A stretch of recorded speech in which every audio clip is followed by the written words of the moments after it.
What's up guys, Jeremy here, All Things Man. We're going to do a little unboxing today, a little new equipment that just came in.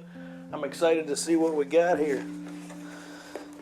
So I've seen some reviews and heard that this is what you need to up your game a little bit. So let's open it up and take a look here.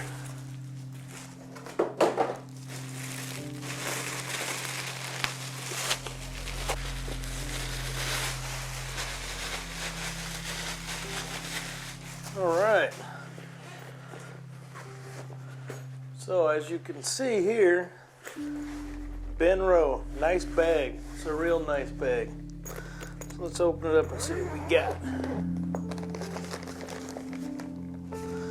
Alright, bag comes with a little bit of silica gel. Looks like the head and everything is already attached. There's also another pocket on the inside here. So we'll take a look at that in a second. Let's see what's in this other pocket.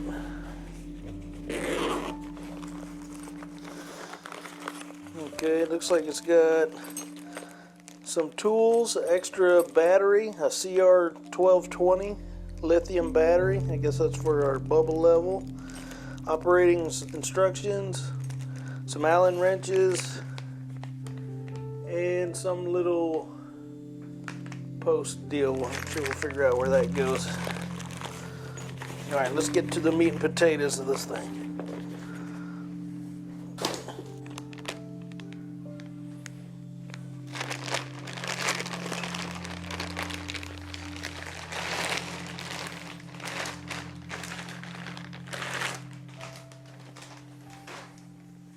Oh, wow. Initial impression is this thing is a little heavier and beefier than I even imagined. It's very well made. I'm happy to see that. So let's see. These 3 fold down legs. The ball hinge at the bottom, kind of tight, but I think that's going to be good. Has some sort of cable slide here so you can secure some cables, it looks like. It's very nice. The paint is awesome. Let's try these latches. Wow, this thing's very smooth. All 3 of these latches are very nice, and there's a nice rubber grip right up here that gives you a good handle what's going on. Here's that little light up bubble that I was talking about. Unfortunately, it looks like the battery that it came with might be already going dead, but they sent me another one, so no big deal there. So this is the S6 head. Let's try this arm. Alright, so we can loosen. Oh, and it does stand up pretty nice on its own there. You can see that here.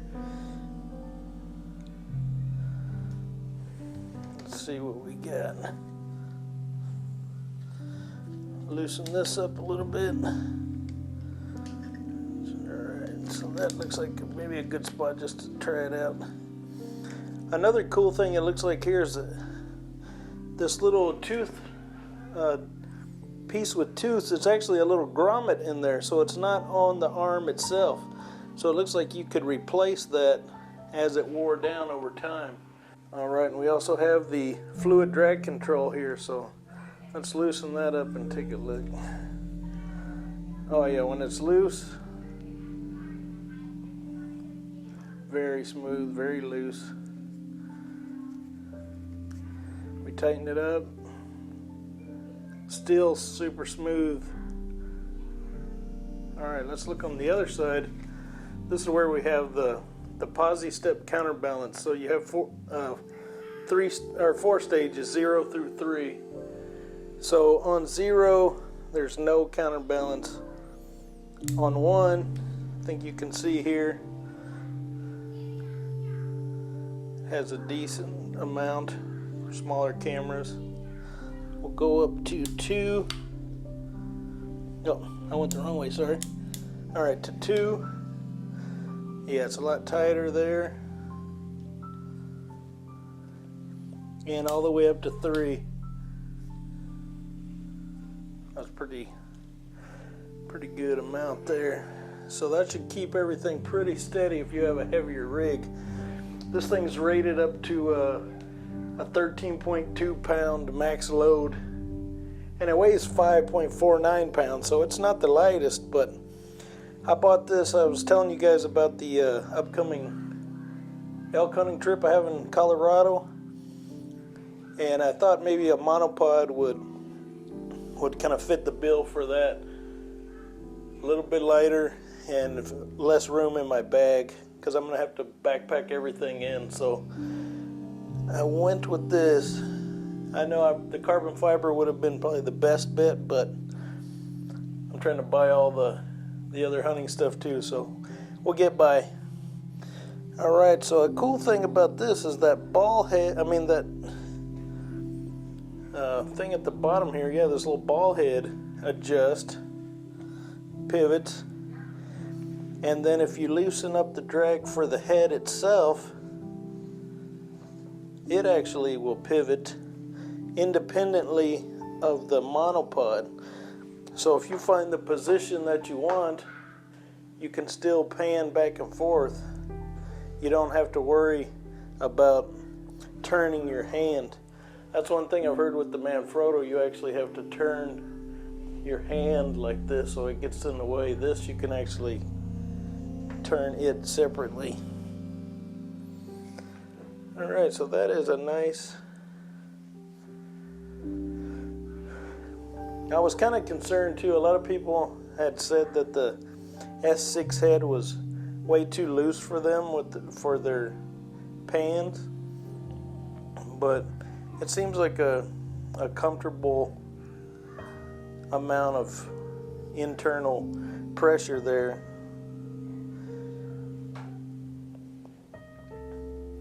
And then it comes with this plate here, so you loosen the plate, and then see, it won't fall out. You have to push this release button, and then out comes the plate. So that's pretty cool, and it's interchangeable with the Manfrotto plates. Alright, let's see, we're having a little trouble going back in here. What am I doing? Oh, there we go. Alright, a little weird at first, but fits pretty good. Alright, so we'll tighten it down. Yeah, and it says that it's compatible with all the 501 PL plates from Manfrotto. So if you already have some Manfrotto equipment, that would be nice for sure. And then I think it said it extends to 69 inches. So I'm 5'10", so that would be just 1 inch below my height. And with the rig on the top, that's going to be very high. That's going to be above my eye level. Alright, so that's fully extended. Let's see if we can get it all in the shot here. Yeah, that's got some length to it. And it still feels very sturdy. Let's see. Yeah, as loose as the ball head is, I definitely would not let this go on its own. But it does give you some nice traction. I'm sure that you could tighten that up. There's 3 adjustments at the very bottom, so you can tighten up that ball head. But I think for what I'm going to want it for, it's perfect, just like this out of the box. Alright, let's bring this thing back down.